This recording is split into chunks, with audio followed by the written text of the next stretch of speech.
Today he's going to be talking about the title of his program, Words Have Meaning, Profound Expressions of Historic Significance. And I know we're all going to be elevated, and our understanding of the written word is going to be significantly enlarged. But Peter Kern has an amazing background. He's the kind of guy that if you got stuck on a deserted island, like Gilligan's Island, he'd be a good guy to have there with you, because he could entertain everybody. He's a professional engineer who received a degree in chemical engineering from Pratt Institute. He holds a master's degree in mathematics from the University of Minnesota. He spent almost 25 years leading the research efforts of the New Jersey Zinc Company, where he traveled. It took him to all parts of the world, from Canada to Australia to the interior of Brazil and all points across Europe. He has traveled the world extensively because of his interest in geology and working for New Jersey Zinc Company. We're all going to enjoy ourselves. We're going to have a better understanding of the written word and how powerful and compelling and how important it is.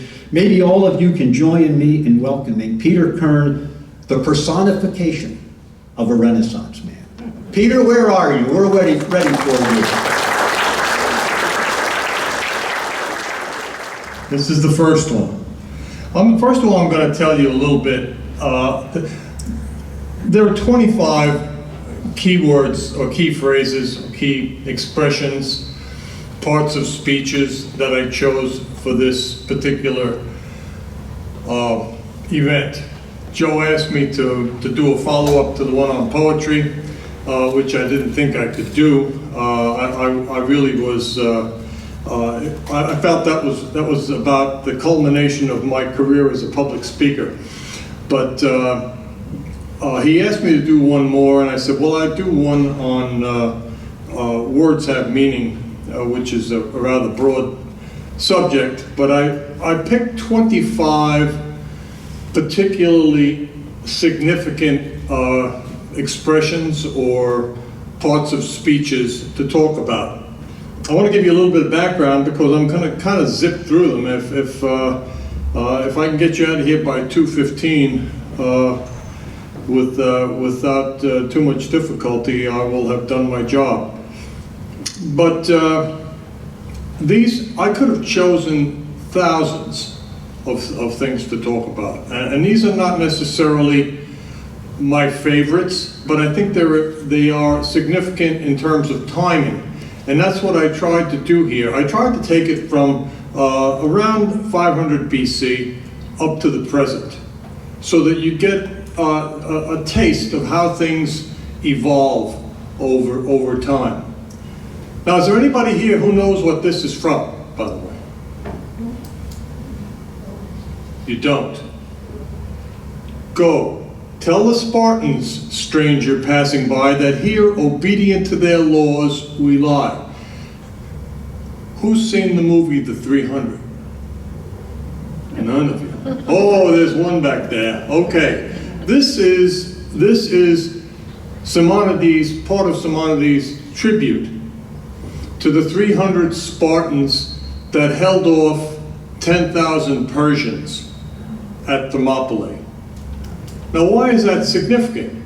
Well, it's significant because if the Spartans hadn't held them off, we might be ruled by the Iranians today in Europe, because the Persians, or the Iranians today, we'd call them the Iranians, but the Persians at that time had the desire to conquer the world. And they were coming into Greece, and Greece was made up of city-states, Sparta, which was very militaristic, Athens, which was very cerebral, and they didn't get along very well. But when the Spartans held off the Persians at Thermopylae, which was a very narrow gorge in southern Greece, they gave the rest of the city-states in Greece the time to come together and to defeat the Persian invasion. Now, that obviously may not seem significant, but when you look at it in history, it is. And I think that there's a photo here of some Spartans lined up along the very narrow very narrow defile that they helped to defend. So I start that off because I think it's important to have a point in history, namely about 500 BC. I'm going to go on to something that you probably know, at least many of you, and that is, who knows what that's Socrates. It's a famous painting of Socrates as he was about to take his poisoned goblet of hemlock. Socrates had been condemned to death by his peers. That wasn't a jury of 12. It was by a vote of like 360 to 140. There were actually 500 of them who voted. And Socrates was convicted of corrupting the youth. He was telling the youth basically that the gods that the Greeks idolized were not really real, that they were figments of their imagination. And of course the Greeks were building temples to pray to these gods, and they found that basically what Socrates was doing was he was corrupting the morals of the youth. And so they condemned him to death. And this is a very famous painting of his last speech, which actually has been memorialized. This is not something that we have kind of created. So this actually was written down more or less at the time. And what he said is interesting. And he said, as he finished, he said to those who judged him, I have a favor. When my sons are grown, I ask you to punish them, to trouble them as I have troubled you. If they care about riches more than virtue, if they think they are something when they are really nothing, if you do this, I and my sons will have received justice at your hands. The hour of departure has arrived and we go our ways, I to die and you to live, which is better, God only knows. Interesting last words. He said basically what we would say to many of our children, or at least we'd like people to think of them that way. They shouldn't think of themselves as being better than they really are. And that's what Socrates' last words were. Now after Socrates, which is about 390 BC, we move on.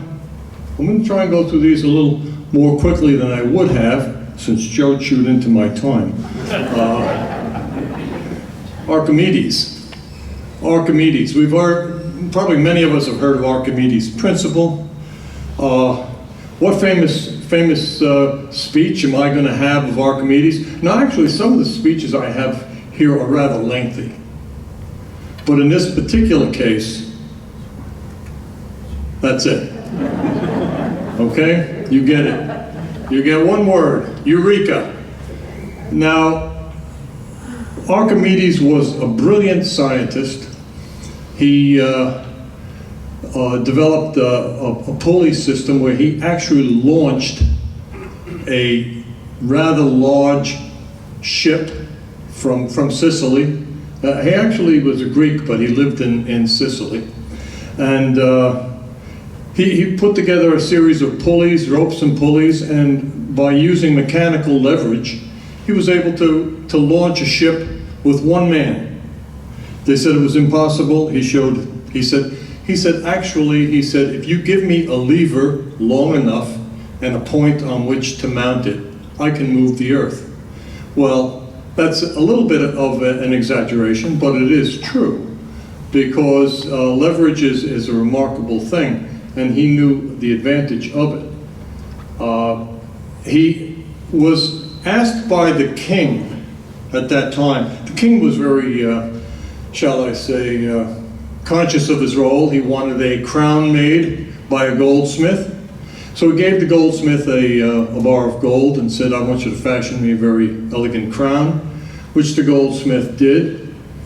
But the king was somewhat suspicious that the the goldsmith had kind of debased the metal with something, silver in this particular case, because silver was less expensive, and that he was, shall I say, taking a little bit of it for himself. So the king asked Archimedes how to find out whether the crown was pure gold. Archimedes struggled with the project. He was sitting in one of the baths in Syracuse, in Sicily. He stepped into the bath, and as the water overflowed, he jumped up stark naked, yelled "Eureka," and started running down the street.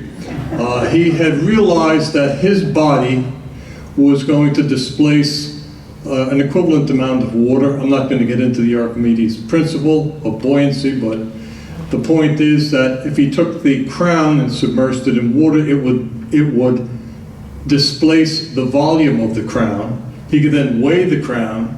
He could measure the weight and the volume, determine its density, and measure it against the density of gold. And if it turned out that they were different, then he knew that the crown had been made of an inferior metal. Which eventually he did determine that, and I think the goldsmith was dispatched elsewhere. But Eureka, we've all heard it, but many of us don't know where it came from. That's where it came from. I now move on to the Romans. Okay? The Romans come next. We're in about 100 BC. One of my favorites, Marcus Tullius Cicero. He was a contemporary of Caesar. He was a Roman senator. He was a magnificent orator by reports that we've had. He was most famous for his orations on politics and on society. And he would be thought of today more as an essayist, but he really was a powerful speaker according to the records that we have. And he was, there were many, shall I say, quotations that I could put up here. If you Google it, you'll find dozens of, shall I say, very pithy phrases that he came up with, but the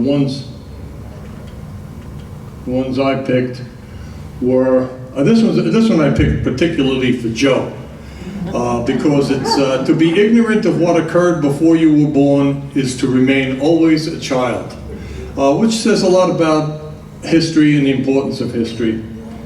One of my favorites, actually, and this is the one I have to keep telling myself every time I interrupt someone while they're speaking, is silence is one of the great arts of conversation. Be a good listener if you want to be a good communicator. But the last one, anyone ever heard O tempora, O mores?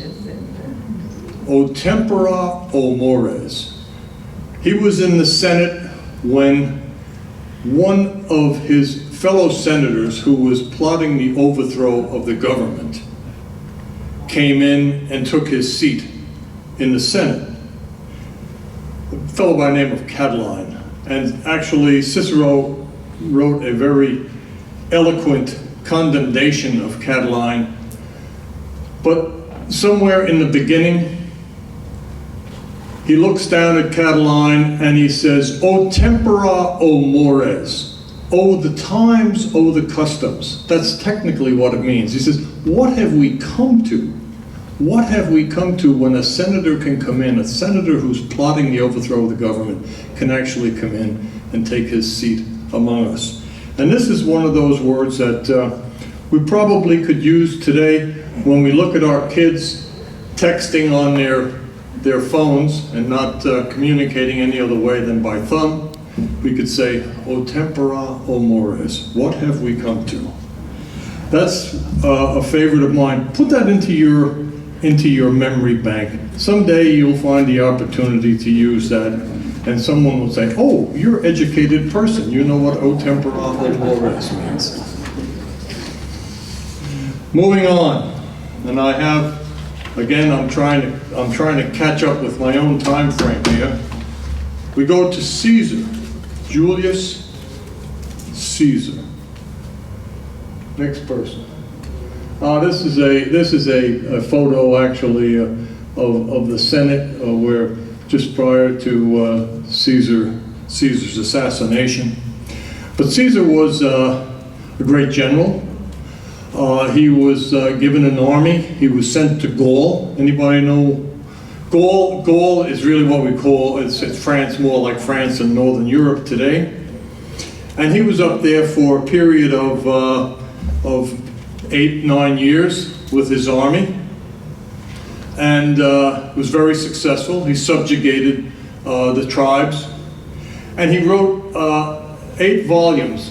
They were kind of like his autobiographical exploits in Gaul. And he starts off with words that are, again, they're famous even in the Latin. Is Gallia est omnis divisa in partes tres. This is his opening line in his commentaries from Gaul. Gaul as a whole is divided into 3 parts. And he talks about the 3 parts and how he subjugated each one of them. Now, Caesar was very, shall I say, he wanted to be more than just a general. He really wanted to be an emperor.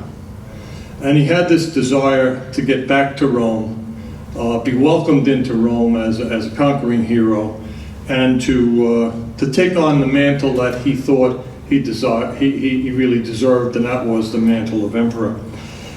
And he was obviously a little bit of a problem for the Senate. The Senate ruled in Rome, and they ordered him back to Rome from Gaul. And they said, of course, you know that every returning general has to disband his army before getting into Rome. There was a small river north of Rome called the Rubicon. We may have heard the expression, crossing the Rubicon. Well, Caesar had to bring his army no further south than the Rubicon. He had to dissolve his army before entering Rome. And he decided that he was going to cross the Rubicon with his army, and it became a matter of civil war in Rome at that time. And he crossed the Rubicon, and allegedly, and this is again reported, but this is what he said, Alea iacta est. The die is cast. The die is cast. Well, the first time I heard that, I was wondering, what on earth was he talking about? Was he talking about die casting? No. Do you know, if I said the dice are thrown, you'd have a better idea of what he said. In Rome, they only used one of the dice. It was a die. And when he said the die is cast, he meant the dice were thrown. How they turned out, there's no going back. I can't undo what I've done. And that's a famous expression, which means that there is no turning back. The future is now determined. So that is a part of what I would refer to as the pre-Christian era, and that's about as far as I'm going to go with that. But what I'm trying to do is just to give you a taste of some of these items. I'm not going to talk about something that I probably should spend a lot more time on. Obviously, excuse me, there it is. All I did, and I just put them up here for your information. We could spend literally hours talking about parables. Luke was a great storyteller. If you ever want to read some of the parables and the stories, read Luke, because he tells them better than any of the other biblical writers. But he wrote 3, and I just put them down here just because they happen to be 3 of my favorites. One is the first one is the Good Samaritan, which is a parable. The second one is the prodigal son. We all know them. I'm not going to read them to you, but I'm just saying for reference, this is where we're going. And the third one is really not a parable, it's a story. That's the story of the centurion whose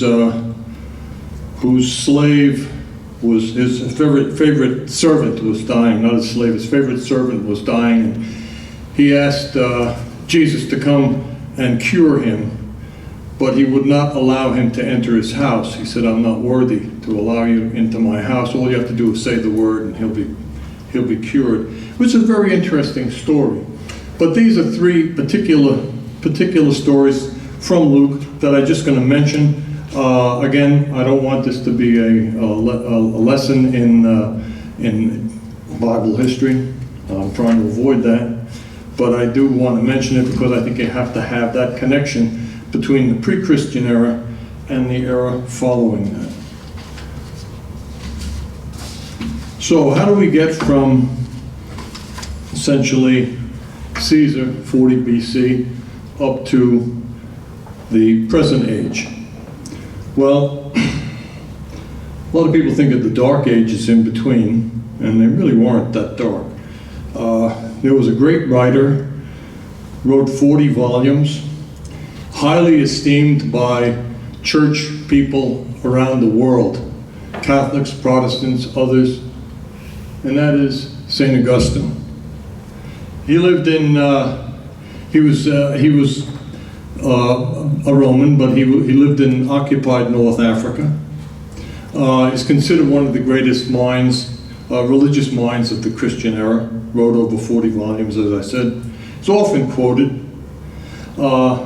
We know that today, you know, we hear Albert Einstein and Stephen Hawking and people like that talking about time. Hawking wrote books on time. Time, what is time? What is time?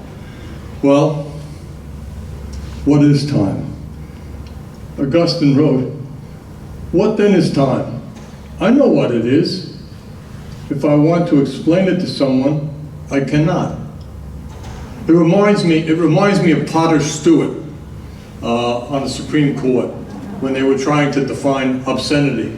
They said, can you define obscenity? He says, no, I can't define it, but I know it when I see it. And Augustine said basically the same thing. What is time? Would time exist if nothing else existed? It's a philosophical question. It's actually a metaphysical question.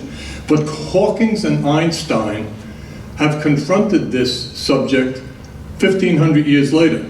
Augustine tackled it back in 400 AD.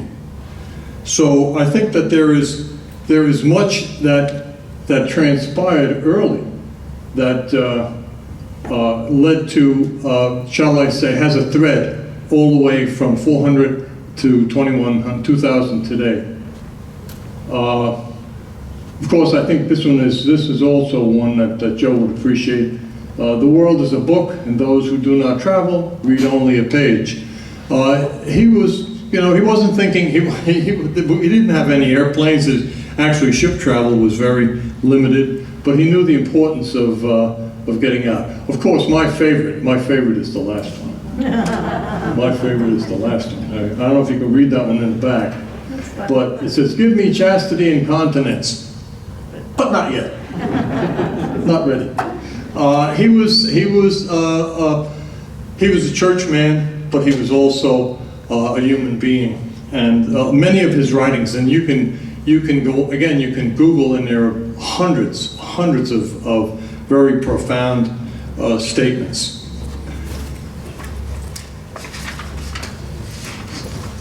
Now we're moving along, moving fast now. The Magna Carta, that's next. That's a copy of what it was written as. I mean, you can barely read it. Parchment, there was no such thing as paper mills in those days. Parchment, things were mostly written on parchment. And they were written in such fine, with fine styluses, because it was so expensive. You had to fill a whole page with what you had. But the Magna Carta was written in 1215. It was written because the various nobles were very, shall I say, angry with King John. He was usurping his prerogatives as a king, and they didn't take to what he was doing. So they banded together and they said, look, we would like to come up with a charter. We'll call it the Magna Carta, the Great Charter. And he eventually signed it in 1215. It was revised over the years, not extensively, but by 1297 or 1300, it reached the form that is presently in today. And I would like to take a couple of comments from it, because I think they're important that we see how things evolve from 1215 to our present day. For a trivial offense, a free man shall be fined only in proportion to the degree of his offense, and for a serious offense correspondingly. Rephrase that, and you can get to cruel and unusual punishment language. No official shall place a man on trial upon his own unsupported statement. I think that's the 5th article in the Bill of Rights, something about, I take the 5th, I'm not going to testify against myself. These are things that were in the Magna Carta. No free man shall be imprisoned except by the lawful judgment of his equals. Sound interesting? Jury by peers. To no one will we delay the right of justice. You're entitled to a swift trial, regardless of your crime. So these are things that were articulated in the Magna Carta, and those are things that I believe are important to recognize why they came down to us today in the form that they did in the Bill of Rights. Many of them did. Moving along swiftly. Am I catching up, Joe? I'm catching up. You're doing good. You're getting an A+ for the day so far. Am I? Okay. All right. We're going to move on. You know who this lady is? Queen Elizabeth, the Virgin Queen. That's not Kate Blanchett. Trust me. She looks more like maybe Betty Davis. I think the one thing you have a tendency to do is to think of these people as very, shall I say, glorious creatures. But in 1588, the Spanish Armada was approaching Britain with the idea of overthrowing the British government and basically expanding their empire to the north of Europe. And Queen Elizabeth I roused her troops to the defense of her country. She was in her 50s. I mean, Kate Blanchett, when she played this, you know, she looked like she was 25, but she was in her 50s, and she knew her physical limitations. But this is what she said. She got her troops out in the field, and this was recorded, by the way. This was actually, there was someone there on the field with, I don't want to say pen and paper, but we have the original parchment. It's in Europe, in England, someplace. But basically, she said the following: "I know I have the body, but of a weak and feeble weak. Oh, weak. Yeah, I was going to say I've got it correct up there, but it's wrong here. A weak and feeble woman, but I have the heart and stomach of a king, and scorn any prince of Europe who should dare invade the borders of my realm. I myself will take up arms. I myself will be your general, judge, and rewarder of every one of your virtues in the field." She said this in 1588 to her troops, and needless to say, the invasion was repulsed, and she went on to live another, I believe another 15 years before dying in early 1600s. But a very strong woman, very complicated woman, actually. I mean, and there have been many books and and motion pictures written on it. But I'm not going to go into that. What I would like to say is think about what she said here and then see where this takes us in the next few slides. The next slide, William Shakespeare. William Shakespeare, 11 years after Elizabeth had this speech to her troops, and after they defeated the Spanish Armada, he wrote Henry V. I know probably many of you have probably seen either Laurence Olivier's edition or Kenneth Branagh's edition of Henry V. Remarkable movies, both of them. They can condense into 2 hours what really is more like a 3.5-hour play. It's a wonderful play. But in that play, Shakespeare writes the following. And the only reason why I quote Shakespeare, because this is really, he's putting words into Henry's mouth, but the words actually were not recorded. The content was recorded, but not the actual words. So Shakespeare took some liberties in writing the following. Westmoreland, who was one of the king's lords, they were on the field at Agincourt, about ready to fight the French army. And the French army outnumbered them about 5-1. And Westmoreland, who was one of his lords, was terrified at the prospect of going against the French. And he said to Henry, he said, "Oh, that we had 10,000 more men." And Henry replies, "If we are marked to die, we have enough. And if to live, the greater share of honor. Oh, do not wish one more, rather proclaim it. He that hath no stomach to this fight, let him depart. We would not die in that man's company that fears his fellowship to die with us. We shall be remembered. We few, we happy few, we band of brothers. For he today that sheds his blood with me shall be my brother." Now, in case you don't know where Band of Brothers came from, that's where it came from. That's Shakespeare's line. That's not the line of somebody who just made a movie called Band of Brothers. That goes back to 1599. But you can almost sense Henry's, at least Shakespeare's words, echoing the words that were spoken by Queen Elizabeth 11 years earlier.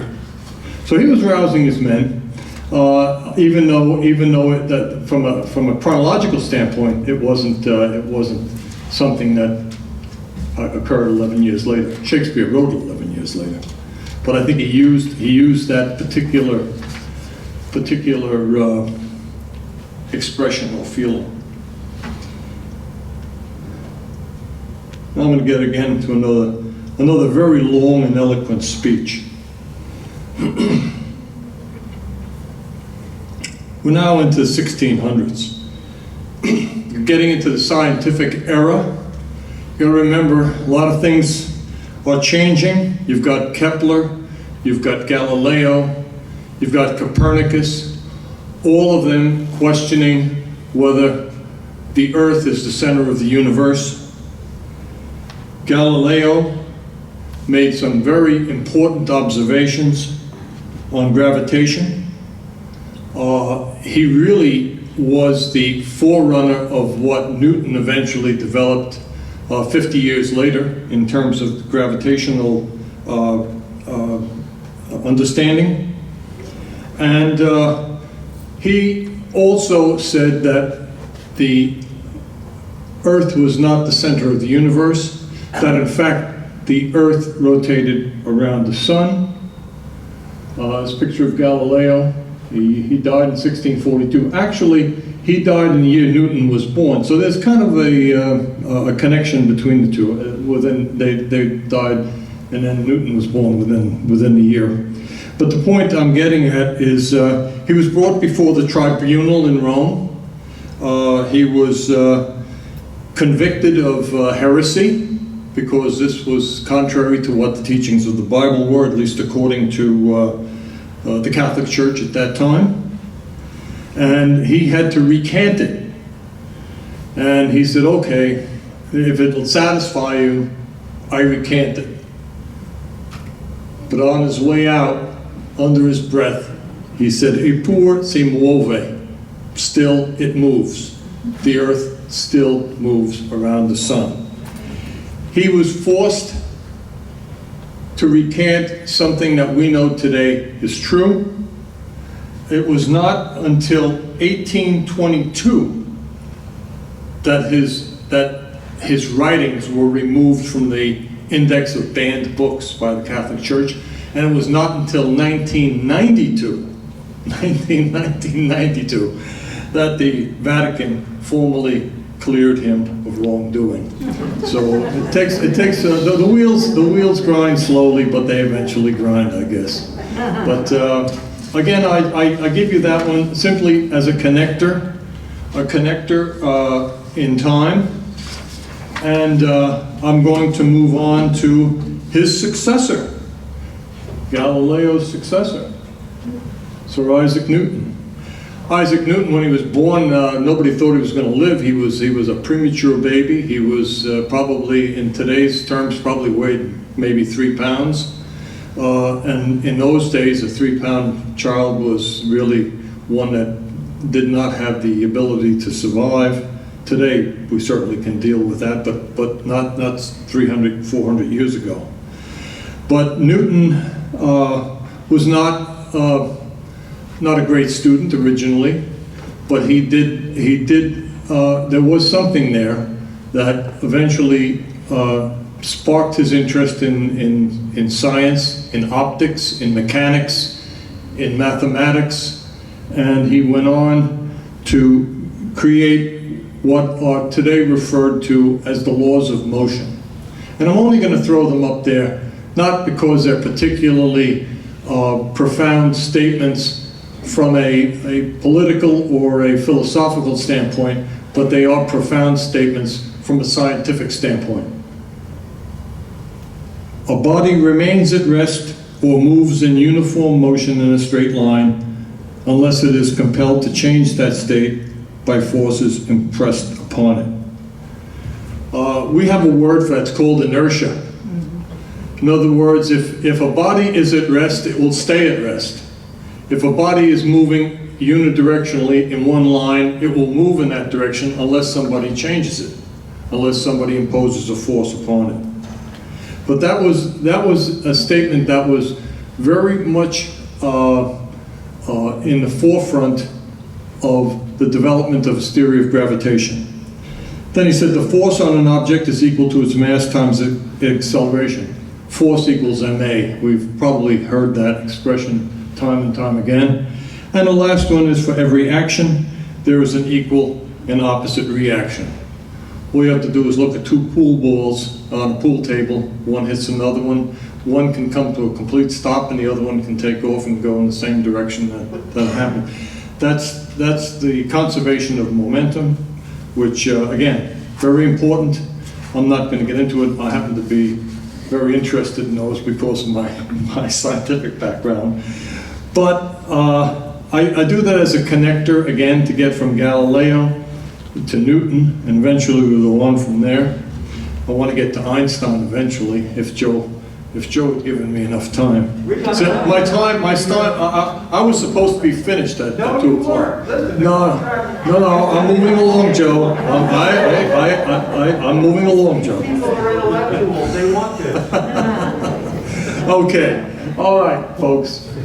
I'm going to give you, the next person I'm going to tell you is probably the person who had the most important role in the success of the American Revolution, at least according to John Adams. Who do you think he was? No, it wasn't John Adams. No, it wasn't Thomas Jefferson. Thomas Paine.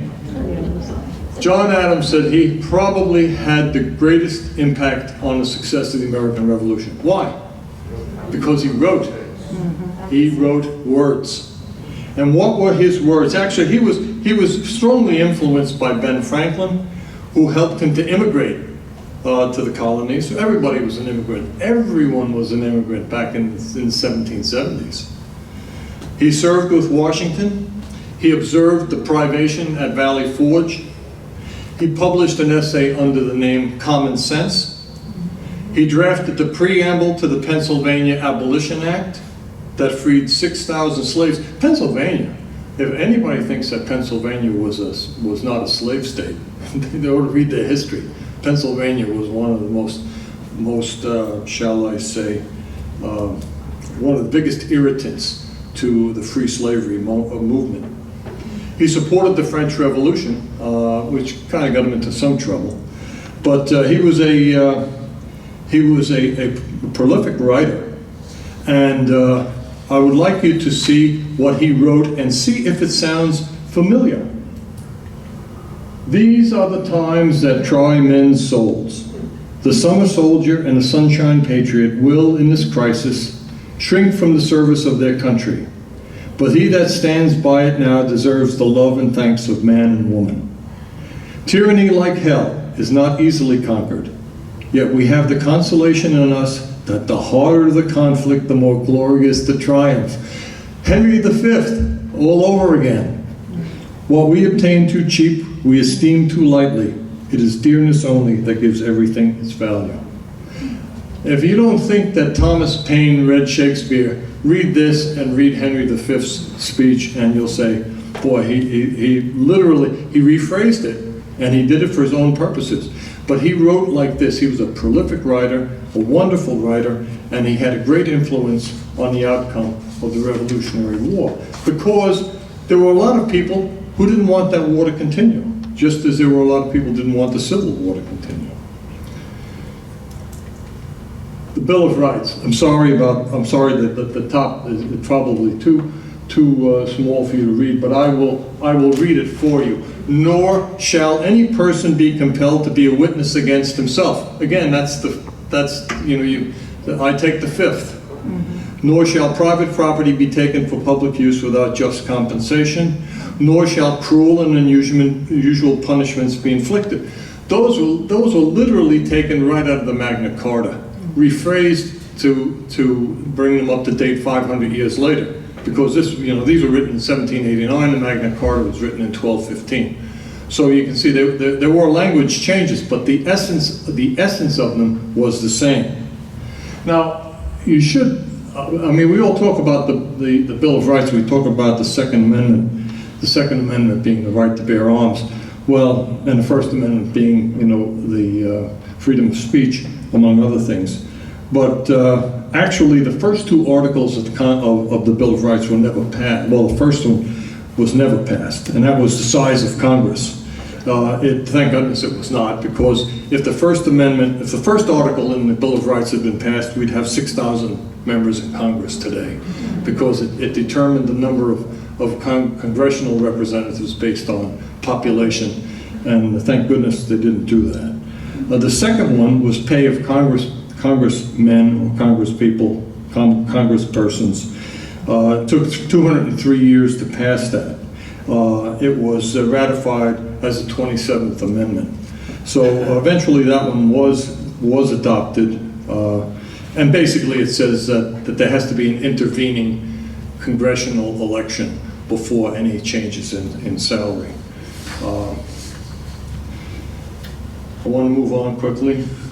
We're now in a period of our time that is both important to us, sometimes very troubling to us, and that is the period in the 1800s where eventually we rid the United States of slavery through basically a very damaging war, the Civil War, which we remember with some feelings of warmth, but at the same time, we have to understand that hundreds of thousands of young men and young women died during that period. But Sojourner Truth was a former slave. She was freed. She gave an extemporaneous speech in Salem, Ohio in 1857. And it was subsequently published in the Salem paper. The accuracy of what she says has been debated somewhat, but not its message. The accuracy only in the sense that you have to understand that she was not, shall I say, eloquent. She was not Harvard trained. Her dialect reflected the slave dialects of the South. So what has been done is it has been converted into, shall I say, more readable form. But what she said was important, because this was again 3 years before the Civil War started. She said this, and again, I apologize if it's not legible at the back. She said, "I am a woman's rights. I have as much muscle as any man and can do as much work as any man. I have plowed, reaped, husked, chopped, and mowed. Can any man do more than that? As for intellect, you need not be afraid to give us our rights, for fear we will take too much. We can't take more than our little minds will hold. Poor men, you seem to be all in confusion. If you have women's rights, give it to her, you will feel better. But the women are coming up. Blessed be God." And she was right. She was a suffragist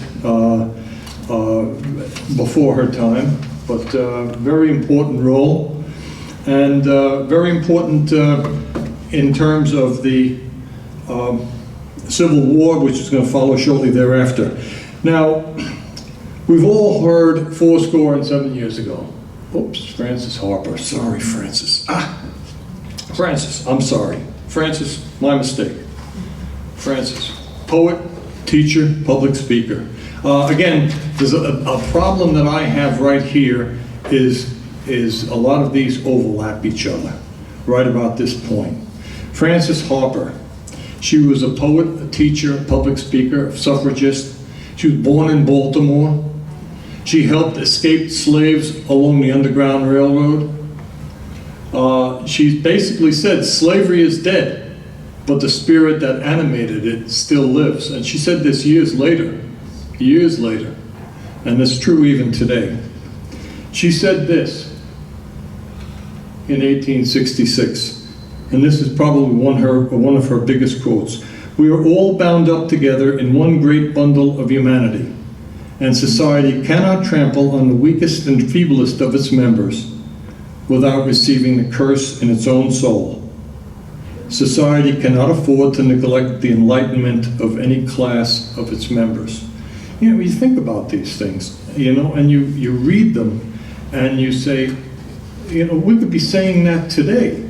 This was 1866. This is 100 and God knows how many years ago? 150 years ago. It's something that is very relevant today. Now, I'm sorry. I get back. I think I'm back on track now. 77 years ago. This guy said no, he didn't say 77 years ago. This is the other guy. You know who the other guy was? Most people don't know who the other guy was. This is Edward Everett. Edward Everett was a great orator. He was a Harvard president. He was a senator. He was Secretary of State. He was a brilliant speaker. And they asked him, he was so well respected actually, that his image is on the $50 bill, the 1891 $50 bill. If you look in some kind of a historical list of U.S. currencies, you'll find his picture on the $50 bill. He spoke for 2 hours at Gettysburg. We all know that. He spoke for 2 hours before Lincoln. And then Lincoln came on and spoke for 2 minutes, and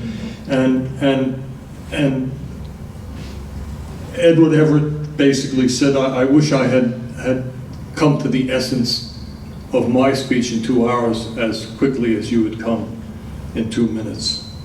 But Lincoln praised his speech. His speech was actually a good speech, but I want to read some of what he said, and this is the conclusion of his speech. "There is no bitterness on the part of the masses. The bonds that unite us as one people are of a perennial force and energy, while the causes of alienation are transient. The heart of the people, North and South, is for the Union." And then he goes on, "I would do no injustice to the other noble achievements of the war, which have reflected such honor on both sides.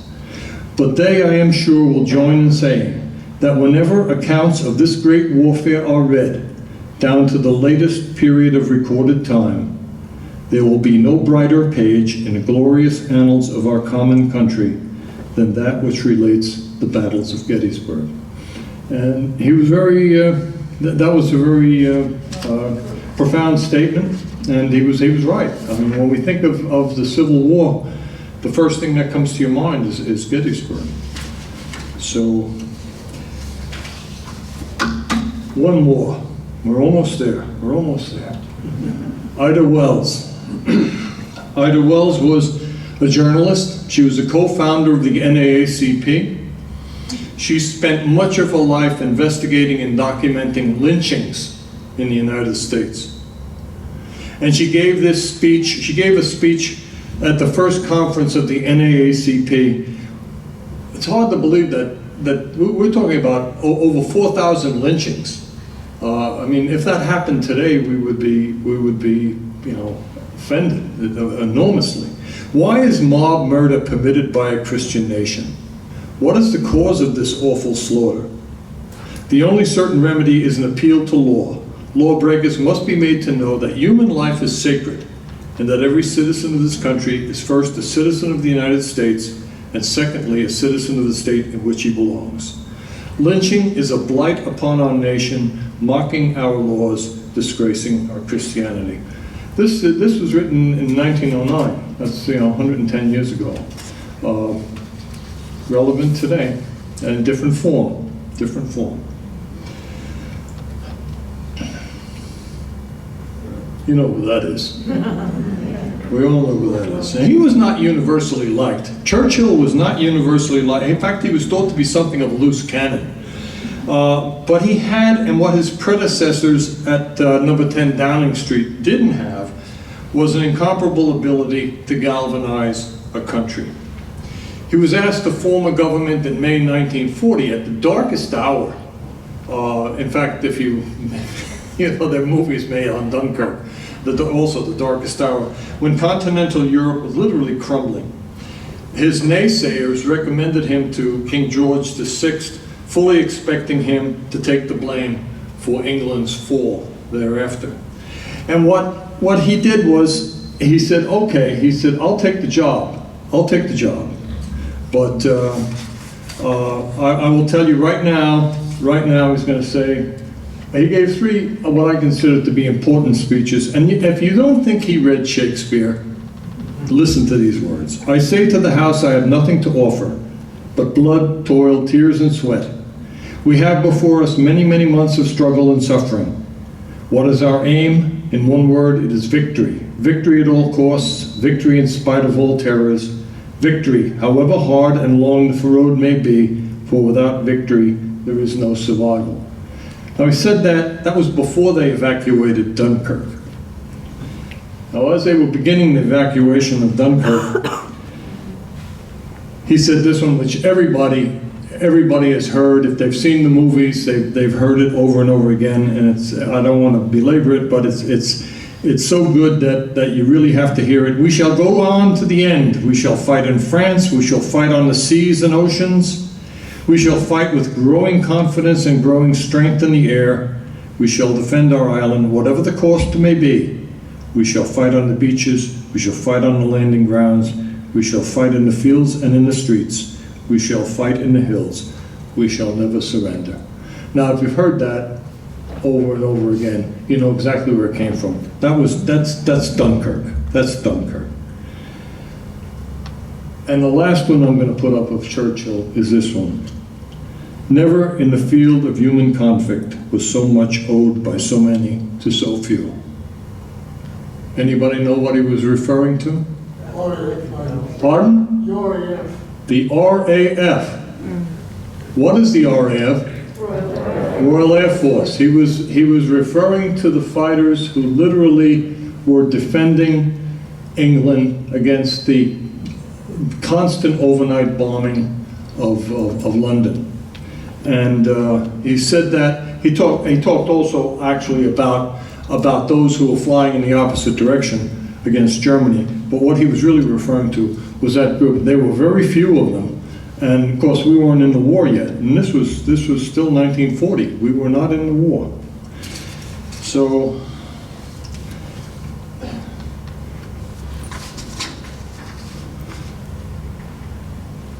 you know who he is. We're almost there, Joe.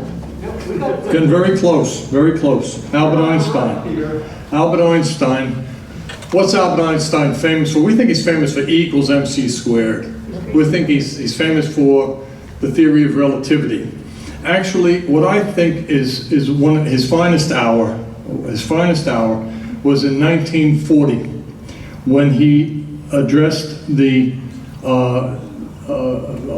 spoken an address with the World's Fair that was being held in New York at that time. And it's a little too small for you to read, perhaps, but he wanted to talk. They erected a wall of fame at the World's Fair to honor immigrants and Negroes of distinction. And he basically said the following: "It is a fine and high-minded idea." He wrote this, by the way, he wrote this in German. He wrote the draft of this in German and then eventually had it typed in English. "It is a fine and high-minded idea to erect a wall of fame to immigrants and Negroes of distinction. They too belong to us, and we are grateful to acknowledge the debt the community owes them, who are often regarded as stepchildren of the nation. The country still has a heavy debt to discharge for all it has laid on the Negro's shoulders and are still doing to him." 1940. "To the Negro we are indebted for the finest contributions in the realm of art. We owe a great gift not to those whose names are engraved on this wall of fame, but to their children, blossoming namelessly as the lilies of the field." Then he goes on and says, "The same is true of immigrants. There exists a fatal miscomprehension. Unemployment is not decreased by restricting immigration. Rather, it strengthens the internal economy of a country." And he goes on. You should read it. Google it up and read it. It takes 5 minutes to read it on Google. But then you get an idea of who Einstein was. And what he, got back. Ruined that one. I wanted to mention just some of the names that were on that wall. Augustus St. Gaudens, great sculptor. Augusta Savage, woman, black woman, great sculptress. Alexander Graham Bell, these are all immigrants. David Sarnoff came from Russia. Nikola Tesla came from Hungary. Alexander Hamilton, we all know him. He was a bastard son that came out of the Caribbean. I mean, he wasn't even acknowledged as legitimate. Andrew Carnegie, August Heckscher, Joseph Pulitzer came from Hungary. Felix Frankfurter, the great Supreme Court justice, came from Austria. These are all great immigrants that are on that wall. There's 600 names on that wall, by the way. Just you might want to look at, again, you can look it up. It's very interesting. Now, it's too late. There it is. Another great speech. Does anybody know where the General McAuliffe Highway is? Yes, east Arrow of the Bulge. Pardon? Arrow of the Bulge? Nope. Easton. Where in Easton? Goes across the It's on Route 33. It's Route 33. It's 3.8 miles out from Route 33 from where you come off 78 up to someplace up in quite near Academy. It's called the General McAuliffe Highway. But you probably know the story, the Battle of the Bulge. If you've seen the movies, you know that his troops were surrounded at Bastogne, and of course they were trying to figure out how to get there. Of course, Patton eventually does get there and does relieve them, but the Germans surrounded him. He was subject to annihilation. They sent in, under a white flag, they sent in 2 couriers with a typed note which spelled out the terms of surrender and said, you know, basically it's either that or it's total death for all of you. And he was in bed at the time, and they came in, his orderly came in and said that we have this letter from the Germans asking for our surrender, and he roused him out of bed. And the first thing he said when he got up was nuts.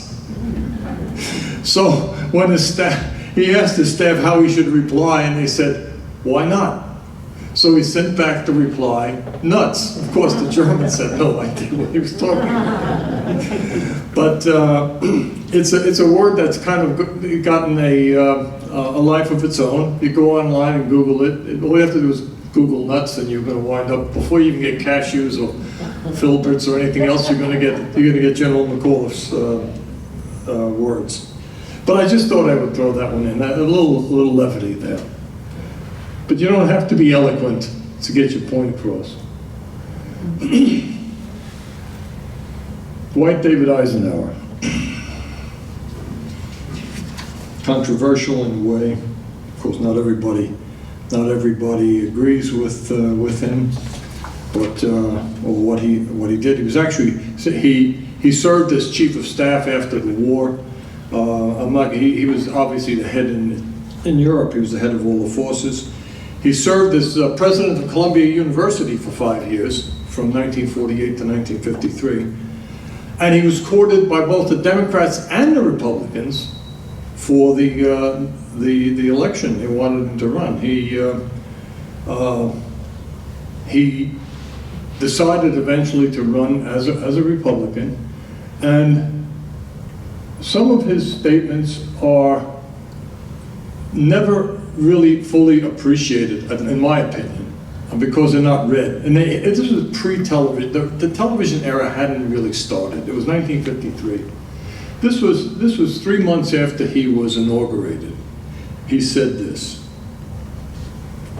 every gun that is made, every warship launched, every rocket fired signifies, in the final sense, a theft from those who hunger and are not fed, those who are cold and not clothed. This is not a way of life. It is humanity hanging from a cross of iron. Powerful, and yet, you know, people don't give him credit for that. You know, I just I don't fully understand why, but that is a very powerful speech. And again, it should be read in its entirety, because it says what his feelings were as he entered office. Now, if John Kennedy had said this, we'd say, oh yes, that's true. But Eisenhower said this. Eisenhower said this 8 years before Kennedy was inaugurated. 3 days before he left office, 8 years later, he said, we must avoid the impulse to live only for today, plundering for our own ease and convenience the precious resources of tomorrow. We cannot mortgage the material assets of our grandchildren. Sounds like it just wrote it yesterday. A large arms industry is new in the American experience. The influence is felt in every city, every state house, every office in the federal government.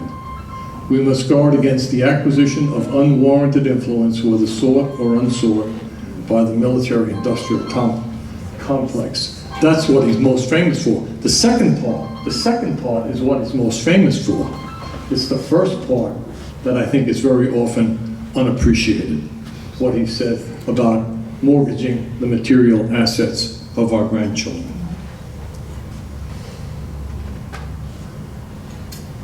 Who knows who Attorney Joseph Welch was? Oh, I see a hand go up. Come on. There's another one in the back. Who? Did he start the John Birch Society? No, he didn't. McCarthy. He is the attorney that brought down perhaps one of the greatest demagogues in the history of the United States. What happened was Joseph McCarthy was hunting for communists in every corner of the government. He was using innuendo, he was using lies, he was using false information. You want to talk about about today's problems with some internet news, he had a lock on it back in 1954. And he was going after the Army, and the Army hired Joseph Welch as their attorney to defend the people he was criticizing. And McCarthy was literally trying to castigate Welch's aide. A lawyer said he belonged to a communist organization. He was a member of a communist organization. And Welch took the microphone and said the following: "Until this moment, Senator, I never really gauged your cruelty or recklessness. Let us not assassinate this lad further, Senator. You have done enough. Have you no sense of decency?" Well, those words hit the paper. Those words hit 50 million people on television, because these were televised. And if you've never seen them, Google it up. Google up the Army McCarthy hearings and just Google up Joseph Welch, and you'll get it. You'll get exactly what happened. And it was not like they are today, where they have these very nice, glamorous Senate hearings, and you have, you know, people sitting across the table. It was chaos there. And when he said this, literally, McCarthy had no reply. And within days after that, McCarthy was censured by the Senate. He was eventually ostracized by his own party. The media ignored him, and he was dead 3 years later of alcoholism. But those words brought down Joseph McCarthy. Those words virtually alone brought down Joseph McCarthy.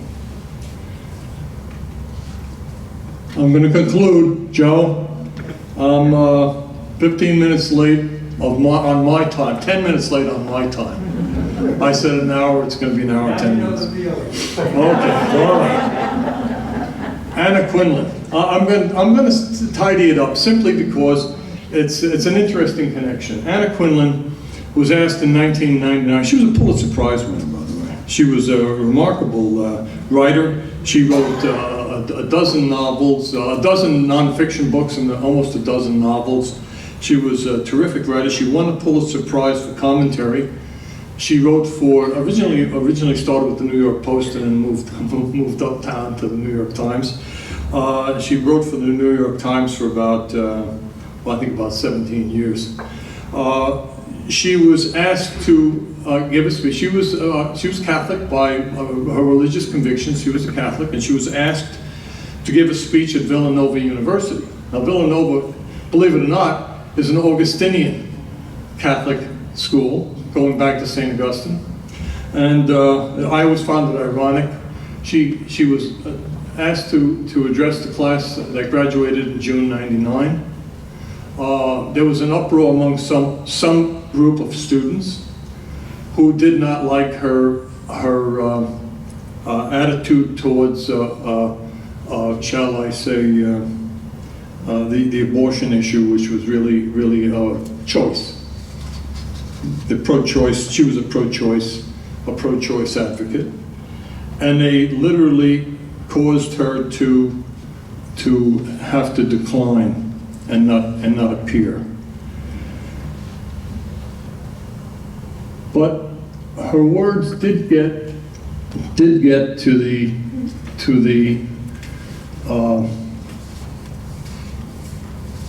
it got to a couple of classmates, and she said the following: "All of you want to do well, but if you do not do good too, then doing well will never be enough.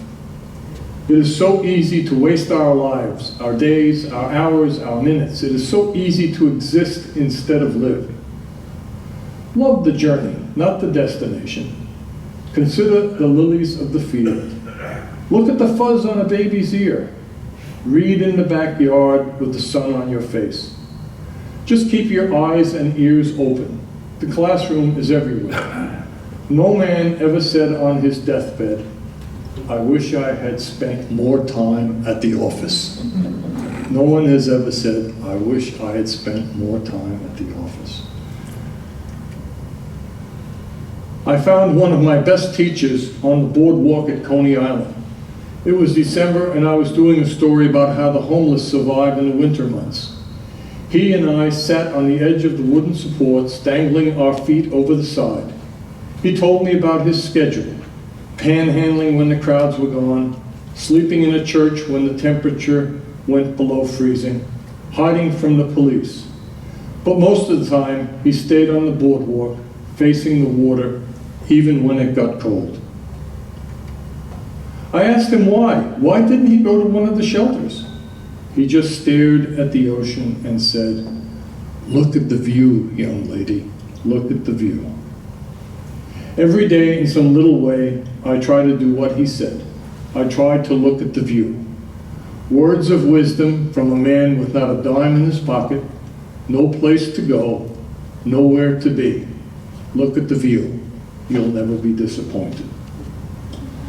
And that's it. That's a wrap.